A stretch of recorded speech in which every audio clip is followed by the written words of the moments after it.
দেশটা কারো বাপের না। তো দেশটা কারো বাপের না বলার অর্থই হচ্ছে যে এই দেশের মালিক জনগণ, এবং জনগণের ইচ্ছাতেই এই দেশ পরিচালিত হবে। এবং জনগণের ইচ্ছাতে যদি দেশ পরিচালিত হতে হয় তাহলে অবশ্যই গণভোটের রায় আমাদের সকলকে মেনে নিতে হবে। আমি আসলে এই গণভোটকে আইনগত কিংবা সাংবিধানিক তর্ক হিসেবে দেখতে চাই না। আমি এই গণভোট এবং জুলাই সনদকে জুলাই বিপ্লবের স্পিরিটে সবসময় দেখে এসেছি। আপনারা জানেন যে বিপ্লবের আগে থেকে আমি এই বিপ্লবের স্বপ্ন দেখেছি, এবং বিপ্লবের পর থেকে আমার বক্তব্য, আমার লেখায়, আমার কাজে কর্মে আমি বিপ্লবের স্পিরিটকে 100% ধারণ করবার চেষ্টা করেছি। এবং আপনাদের হয়তো স্মরণে থাকার কথা যে গণভোটের আগে থেকে আমি লেখা এবং বক্তব্যে হ্যাঁ ভোটের জন্য জনগণকে অনুপ্রাণিত করবার চেষ্টা করেছি। শুধু তাই না, যেদিন নির্বাচনে আমরা ভোট দিলাম 12ই ফেব্রুয়ারি, সেদিনও আমার টেলিভিশন বক্তব্যে আমি একটা কথাই বলেছি, আপনারা সবাই হ্যাঁ ভোটে সিল মারুন। এবং এই আবেদন আমার ছিল জনগণের প্রতি, কারণ জুলাই বিপ্লবকে যদি আমরা অস্বীকার করি তাহলেই আমরা গণভোটকে অস্বীকার করব, এটা আমাদের মনে রাখতে হবে। কাজে যারা আজকে গণভোটকে দুর্বল করবার চেষ্টা করছেন কিংবা গণভোটের আইনি তর্ক তুলছেন, তারা আসলে কতটা জুলাই বিপ্লবকে ধারণ করেন সেটা নিয়ে আমার সন্দেহ আছে। কাজেই আমি বলবো যে জুলাই বিপ্লবকে ধারণ করলে গণভোটকে আমাদের বিনা বাক্য ব্যয় এবং বিনা তর্কে আমাদের মেনে নিতে হবে যে এটাই জনগণের অভিপ্রায়, এবং জনগণ 70% ভোট দিয়ে সেই অভিপ্রায় আমাদেরকে জানিয়ে দিয়েছে। এবং যারা বিপ্লব করেছে, আমাদের তরুণেরা, অনেকের ছবি আছে এখানে, অনেকের নাম আছে, মুগ্ধর ছবি দেখছি, আবু সাইদের নাম দেখছি, যারা শহীদ হয়েছে, জীবন দিয়ে গেছে, জীবন দিয়ে বিপ্লব করেছে, তাদের কিন্তু একটা দাবি ছিল যে রাষ্ট্র মেরামত করতে হবে, এটা যেন আমরা ভুলে না যাই। এবং রাষ্ট্র মেরামত যদি করতে হয় তাহলে অবশ্যই আমাদেরকে সংস্কার করতে হবে। সেই সংস্কার সরকার পরিচালনায় করতে হবে, সেই সংস্কার সাংবিধানিক ভাবেও আমাদের সেই সংস্কার করতে হবে। কাজে সেই সংস্কার নিয়ে আমরা কোনো তর্ক তুলতে পারবো না।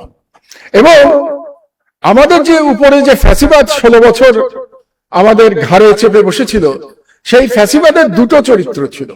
একটা তো ফ্যাসিস্ট চরিত্র ছিল, আর একটা চরিত্র ছিল এক ধরনের রাজতন্ত্র চাপিয়ে দেয়া রাষ্ট্রের উপরে।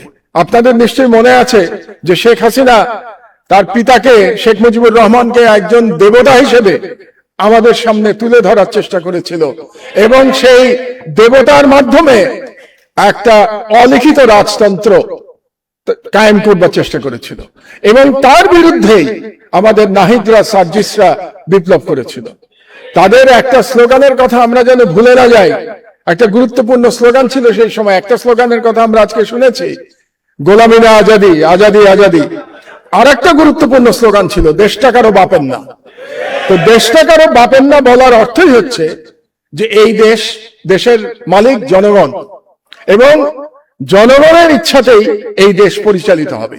এবং জনগণের ইচ্ছাতে যদি দেশ পরিচালিত হতে হয় তাহলে অবশ্যই গণভোটের রায় আমাদের সকলকে মেনে নিতে হবে। আজকে এখানে দুজন গুরুত্বপূর্ণ ব্যক্তি উপস্থিত আছেন, সংসদের গুরুত্বপূর্ণ ব্যক্তি, একজন সংসদের সম্মানিত বিরোধী দলীয় নেতা এবং আরেকজন সংসদের বিরোধী দলের চিফ হুইপ, দুজন আছেন এখানে উপস্থিত। তারা দুজনে কিন্তু বিপ্লবের ফসল।